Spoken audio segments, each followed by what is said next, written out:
The ringleader of Nore, the tragic tale of Richard Parker, or simply Richard Parker and the Nore Mutiny. Richard Parker, the ringleader and spokesman of the Nore Mutiny. Richard Parker, born 1777 with limited information available about his early life, became a key figure in the Nore Mutiny of 1797, acting as the ringleader and spokesman for the mutineers. He rose from the ranks of the Royal Navy, channeling the sailors' frustrations into a challenge against the oppressive conditions on British warships. Parker's actions and ultimate fate symbolize both the revolt of the sailors and their fight for fair treatment within the Royal Navy, making him a significant historical figure. Early life and career in the Royal Navy.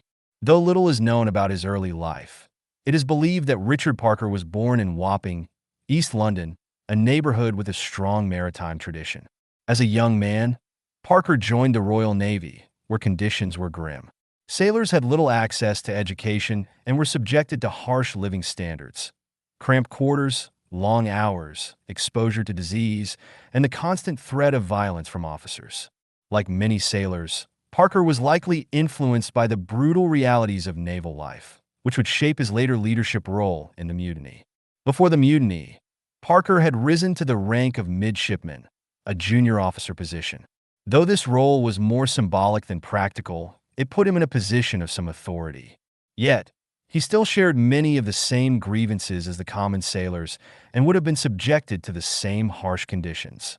This made him both a figure of authority and someone who could relate to the sailors' plight, which ultimately led him to become their spokesman. The Nore Mutiny. Rise to leadership. The Nore Mutiny, which began in 1797, was one of the most significant uprisings within the Royal Navy. By this time, the sailors were already deeply discontented with the conditions aboard ships. Life on board the ships was grim, with poor food, inadequate medical care, long hours, dangerous work, and brutal discipline. Sailors had also faced constant threats of disease and vermin, and many had not been paid for extended periods. These factors, combined with the ongoing strain of the French Revolutionary Wars, contributed to rising discontent. Parker, by now deeply involved with the mutiny, emerged as the leader of the sailors' revolt at Nore, an anchorage on the River Thames. On May 12, 1797, the mutineers aboard 16 ships, representing more than 4,000 sailors, seized control of their vessels. They refused to sail and demanded reform. Parker became the spokesman for the mutiny, guiding the sailors' demands and striving to avoid bloodshed. He worked to maintain a sense of order among the mutineers and to prevent the conflict from escalating into an outright rebellion against the British government. Parker's ability to communicate the sailors' grievances and act as a negotiator earned him respect, and his leadership was vital in holding the mutiny together. He became the face of the revolt and a symbol of the sailors' desire for better treatment. The demands of the mutiny. Under Parker's leadership, the mutineers outlined their demands in a formal petition to the British government. These demands included better pay.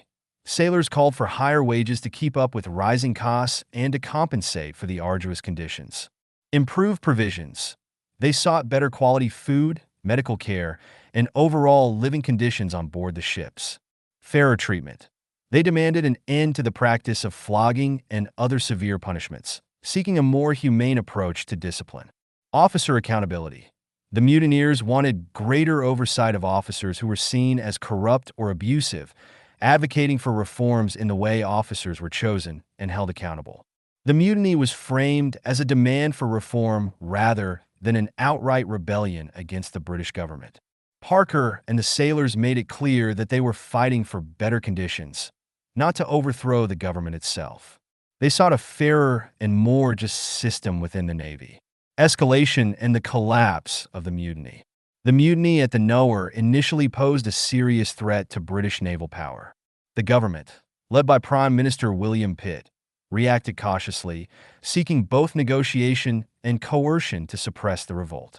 The government sent naval reinforcements to blockade the mutineers and isolate their fleet. Despite the strong start, the mutiny began to lose momentum. The sailors were unable to gain significant support from the general population, and their position became increasingly precarious. The government also used a combination of threats, intimidation, and negotiation to weaken the resolve of the mutineers. As the pressure mounted, Parker's leadership became harder to sustain, and the mutiny began to fall apart. By June 1797, the mutiny was effectively over. Many of the mutineers surrendered, and the British Navy regained control of the fleet. Parker, as the key figure in the revolt, was arrested and later put on trial. The trial and execution of Richard Parker. Parker's trial was swift and controversial. Despite his efforts to improve conditions and his belief that the sailors' demands were justified, he was found guilty of mutiny and treason. The trial was politically charged, and Parker's defense, that the sailors were justified in their actions, was dismissed. On June 30th, 1797, Richard Parker was executed by hanging at Downs in front of a crowd of onlookers. His execution was meant to serve as an example to others who might consider rebelling against the Royal Navy. It was a brutal and dramatic end to his leadership of the mutiny, but it cemented his status as a martyr in the eyes of many sailors. Legacy. Although the Nore Mutiny itself failed to bring about immediate changes, Richard Parker's legacy lived on. His leadership and execution made him a symbol of the sailors' fight for justice. The mutiny helped to raise awareness of the harsh conditions that sailors endured, and it sparked some reforms within the Navy, although these came only after many years. Parker's story serves as a reminder of the power of organizing for justice and the human cost of seeking fairness in a system that was deeply inequitable. Though the British government sought to suppress any future mutinies, the events at the Nore and Parker's tragic end left a lasting mark on British naval history. In the broader context of British history, Richard Parker became a figure representing the struggles of ordinary workers against oppression. His name became synonymous with the fight for fairness in the military, and his story continues to resonate as a symbol of resistance and the fight for workers' rights. Conclusion. Richard Parker's leadership in the Nore Mutiny and his execution represent a pivotal moment in British naval history. Despite the ultimate failure of the mutiny, Parker's bravery and commitment to improving conditions for sailors make him a symbol of resistance. His death left a legacy that highlighted the need for reform within the Royal Navy, and his name lives on as a martyr for the cause of sailors' rights and social justice. If you've enjoyed this video, don't forget to hit the like, share, and subscribe buttons to stay updated with more content. This content has been adapted from the powerful features of Polyspeaks for You, South Africa's leading accessibility software. Learn more at www.polyspeaksforyou.co.za. We invite you to support this meaningful dyslexic initiative, crafted and developed by an individual who personally understands the challenges of dyslexia.